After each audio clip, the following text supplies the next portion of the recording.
Bienvenue sur Top Invest, la chaîne des top d'investissement. Ici, on parle essentiellement d'entreprises de qualité. Avons-nous une opportunité d'investissement sur Trade Desk? C'est la question à laquelle je vais essayer de répondre en me basant sur les états financiers de la compagnie. Donc, je rappelle que ceci représente uniquement mon point de vue et non un conseil d'investissement. Et comme d'habitude, je me réserve le droit de me tromper. C'est une demande spéciale d'un abonné Top Premium. Je rappelle que dans le service Top Premium, vous pouvez demander des analyses quantitatives, plus autre chose ici, d'accord? Et avoir la certitude que ça va être fait. Donc, je vous laisse le lien ici dans la description de la vidéo, d'accord? Le nombre de places ici est limité pour les éléments présentement listés, d'accord? Donc, vous irez voir ça ici. Bref, dans la description de la vidéo. Maintenant, pour cette compagnie-ci, c'est une belle entreprise à avoir déjà dans la watchlist. Vous avez remarqué que sur l'image de la chaîne, de la vidéo, il y a une étoile. Quand il y a une étoile, ça veut dire que c'est une entreprise qui pourrait mériter une place dans une watchlist. Qu'est-ce qu'elle fait? Je vous fais ça simple. Essentiellement, ici, c'est un middleman, d'accord, entre des personnes qui veulent vendre la pub, d'accord, et des personnes des personnes qui vendent des places publicitaires et des personnes qui veulent acheter des places publicitaires. C'est essentiellement ça. Donc, c'est un peu comme un concurrent, mini concurrent à double clic de Google. OK? C'est une entreprise qui appartient à Google. Je pense que c'est double-clic, si je ne me trompe pas. Non, c'est un mini concurrent. Donc, si vous allez regarder, c'est simple à comprendre comme ça. OK? Mais voilà, je vous encourage à aller lire un tout petit peu plus dessus pour regarder la description. Ici, vous allez voir à peu près ceci. Voilà, au niveau de la description sur Zone Bourse, on dit ceci. Donc, petit zoom.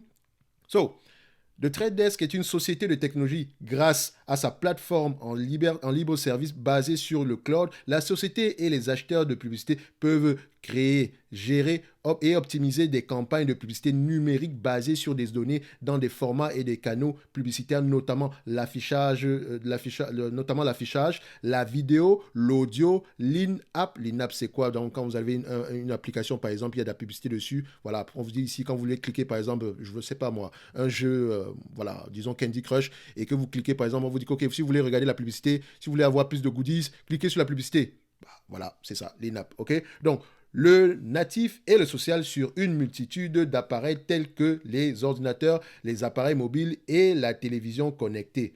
Bon, c'est assez clair, non? Voilà. Maintenant, en termes d'évaluation ici, qu'est-ce qu'on va faire? On va aller rapidement ici sur les états financiers de la compagnie et je vous demande pour cette compagnie-ci d'utiliser de la guesstimation. C'est une compagnie en croissance. Qu'est-ce qu'on demande à une entreprise en croissance? C'est qu'elle puisse au moins s'auto-financer. Voilà. Point. Première chose, croissance. Magnifique. La croissance est là. Est-ce que les marges brutes suivent? C'est bien d'avoir la croissance ici, mais est-ce que vous avez des marges brutes qui suivent?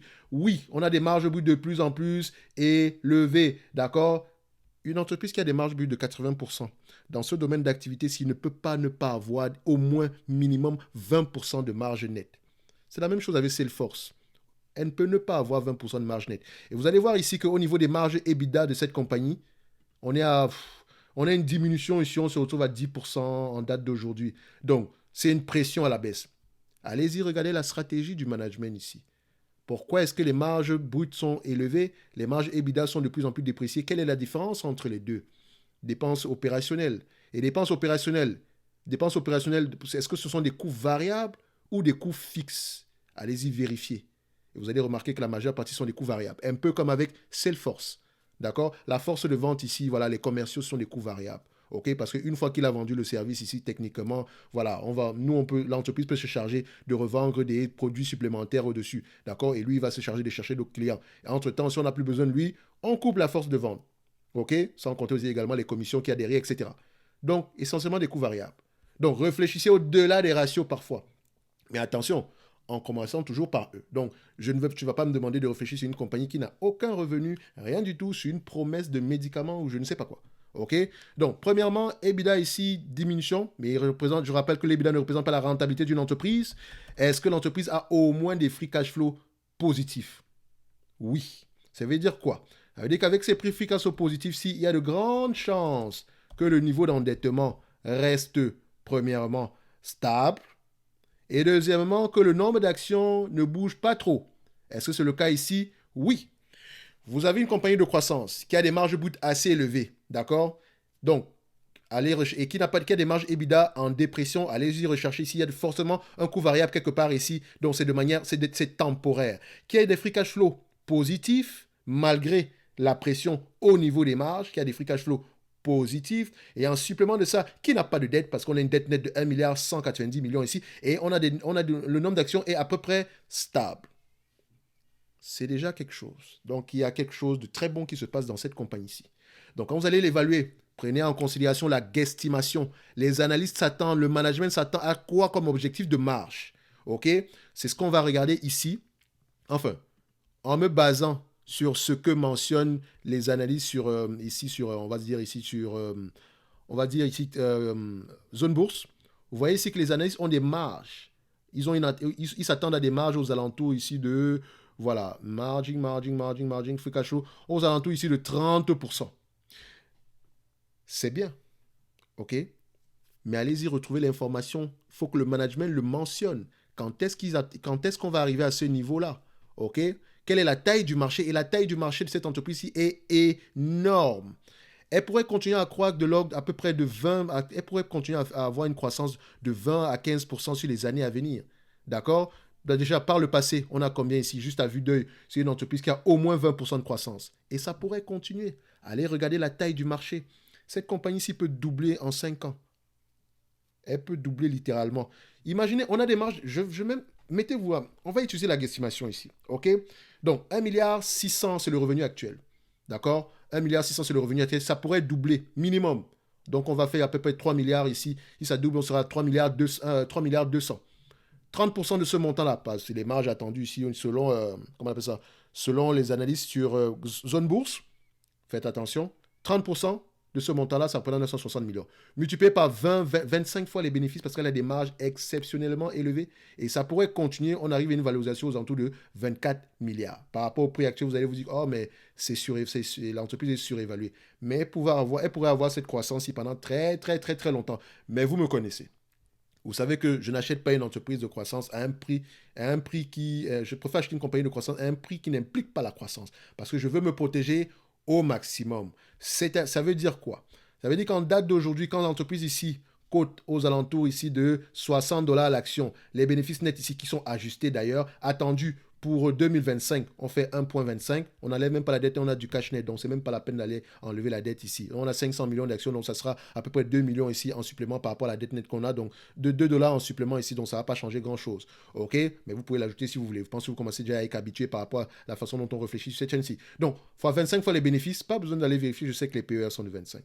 Donc, ça fait à peu près 28 dollars 75 par action. Donc, idéalement, j'aimerais l'acheter à ce niveau-là. Idéalement. J'aimerais l'acheter à ce niveau-là, aux alentours du trentaine de dollars ici. Si on prend en considération ce qui est attendu en 2025, 1,87$ ici par action, multiplié par 25 fois les bénéfices, je sais qu'au prix actuel, ça implique déjà une croissance au moins jusqu'en 2025. Ce qui veut dire que pour moi, cette entreprise-ci sera légèrement surévaluée. Mais je sais également, pour avoir lu sur cette compagnie-ci, que la croissance, la taille du marché est élevée, la croissance pourrait être exponentielle sur les années à venir. Au moins 20%. J'ai même pris 15% derrière. On peut même aller bien plus loin que ça. Mais d'accord? Mais étant ultra conservateur ici, je préfère rester sur les lignes de côté. Et quand bien même j'ouvrirai une ligne ici, je n'irai pas plus loin que 1%. C'est juste une ligne de suivi.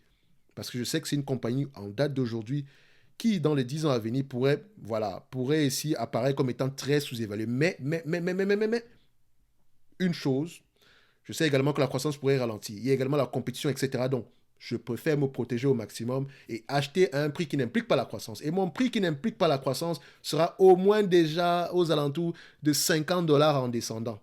D'accord? Idéalement, je devrais avoir à 30 dollars. OK? Donc, de TradeDesk, très belle entreprise à avoir en watchlist. D'accord? Donc, étudier cette entreprise avant que l'opportunité se présente parce que quand l'opportunité va se présenter, et elle va se présenter, il n'y a même pas, c'est une certitude. Je n'aime pas utiliser ce terme-là, mais elle se présentera tôt ou tard. Vous allez pouvoir réagir rapidement. Donc, remarquez ici que c'est une entreprise, voilà, certaines personnes ont acheté à 107 dollars l'action, 121 fois les bénéfices. Nous, aujourd'hui, on boude, même, je dis bien, même à 56 fois les bénéfices, on boude littéralement. OK? Donc, si on prend en considération la croissance, si on est presque à 30 fois les bénéfices, même jusque-là, pour moi, c'est trop. D'accord? Je préfère rester sur les lignes de côté et attendre patiemment. Opportunité d'investissement ne manquera pas du tout. On en a. Je peux au moins citer 20, une vingtaine d'entreprises de qualité et équivalentes ici qui sont sous-évaluées en date d'aujourd'hui. Mais TradeDesk n'est pas sous-évalué selon moi. D'accord? Selon moi aujourd'hui, je pense qu'on pourrait attendre mieux que ça. Mais bon, ce n'est que mon avis. Hein. Mais si on est d'accord sur une seule chose, c'est une très belle entreprise à avoir en portefeuille qui aura la capacité de souffrir. En date d'aujourd'hui, si elle décide de verser un dividende par rapport au prix actuel, on est à 1,77%. Par rapport à ce qui est attendu en 2025, ici, je pense qu'on sera aux alentours ici de, si je ne me trompe pas, 2% par là, pas loin. Donc 1,87 divisé ici par 60,5. On sera à peu près un rendement ici de 3%. Oui, 3%. Malgré le fait qu'on ait une croissance assez élevée dans le futur, je préfère rester attentif. Quitte à me tromper, ce n'est pas grave, tôt ou tard, compagnie de croissance, un prix me sera donné ici en conséquence. Quand on parle de compagnie de croissance qui maintenant va se concentrer sur la rentabilité, on parle de Salesforce. Aujourd'hui, enfin, je pense que cette compagnie est sous-évaluée de toutes les façons. Par rapport, justement, c'est une entreprise qui aura tendance, quand vous allez la regarder sur le point de vue de bénéfices nets, etc., vous allez voir ici qu'elle a tendance ici à ne pas être, voilà, les marges ne sont pas élevées, nanani, nanana, mais les marges brutes sont aussi élevées que les marges brutes de la compagnie qu'on appelle, elle a un concurrent ici qu'on appelle Autodesk. Bon, c'est pas un concurrent pur, c'est pas un véritable concurrent ici, mais voilà, c'est à peu près le même business model. Dans le domaine des SaaS, donc SAS ici, une entreprise de 80, avec 80% de marge ne peut ne pas avoir minimum 20% en termes de rentabilité, de marge nette. Ah non, je mets ma main au feu. Parce que si vous connaissez une compagnie mature dans ce secteur d'activité avec 80% de marge tout en ayant moins de 20% de marge nette, donnez-moi le nom en commentaire. Donc Salesforce, allez-y regarder également. Il y a quelque chose d'intéressant qui peut se passer également dessus. OK? Donc, au-delà de trade desk, etc., on a quand même une alternative. Donc, je vous encourage toujours à lire les rapports financiers, comprendre ce que fait l'entreprise. Il ne s'agit pas d'écouter un gars sur Internet et aller acheter une compagnie. Non, non, non, non, non, non, non. En passant, Cadence Design également, c'est une très belle entreprise. On en a également parlé sur cette chaîne-ci à mettre dans votre watchlist. Ah oui, maintenant on va parler de ça. Je vais préférer, à chaque fois qu'on fait une vidéo, même si c'est une compagnie qui ne m'intéresse pas, je vous donnerai le nom d'une compagnie qui mérite et qui mériterait plutôt avoir la place dans ce portefeuille ou bien dans une watchlist. C'est mieux comme ça. Donc on fait ici, voilà, on va maximiser le temps, d'accord? Vous saurez maintenant dans chaque vidéo, quand vous allez passer ici, à chaque fois, on mentionnera une entreprise extraordinaire qui mérite avoir une place dans le portefeuille à la place, par exemple, de celle qu'on a en train de parler, celle qu'on a en train de mentionner en date d'aujourd'hui, soit dans le portefeuille, soit, enfin, on va dire dans la watchlist, pas dans le portefeuille. On va le dire comme ça. D'accord? Chacun sa sensibilité. Maintenant, je vous laisse toujours le devoir, enfin, le devoir, enfin pas je vous laisse le devoir, non, c'est pas moi, non, pas c'est tout, ça, je pense pas que je sais même pas si ça se dit. Bref, c'est vous qui prenez la dernière décision. D'accord? Je mentionne la compagnie pour susciter de l'intérêt, d'accord, et le questionnement derrière. Mais il y a de grandes chances que ce soit des entreprises qualitatives. Cadence est une entreprise qualitative, allez lire, mais elle est surévaluée. Mais elle mérite une place dans une watchlist. D'accord? J'ai fait une vidéo sur le sujet également. N'oubliez pas, like, abonnement, ça fait toujours plaisir, on ne le demande jamais. OK? Et dans la description de cette vidéo, vous avez le lien vers le service Top Premium pour le nombre de places restantes. Bon, les amis, on va se donner rendez-vous sur la prochaine vidéo, d'accord? Et d'ici là, n'oubliez pas, votre avantage concurrentiel, c'est la lecture de vos rapports financiers. Ça vous permet aussi d'avoir le cœur tranquille quand le monde est en train de s'effondrer. À bientôt.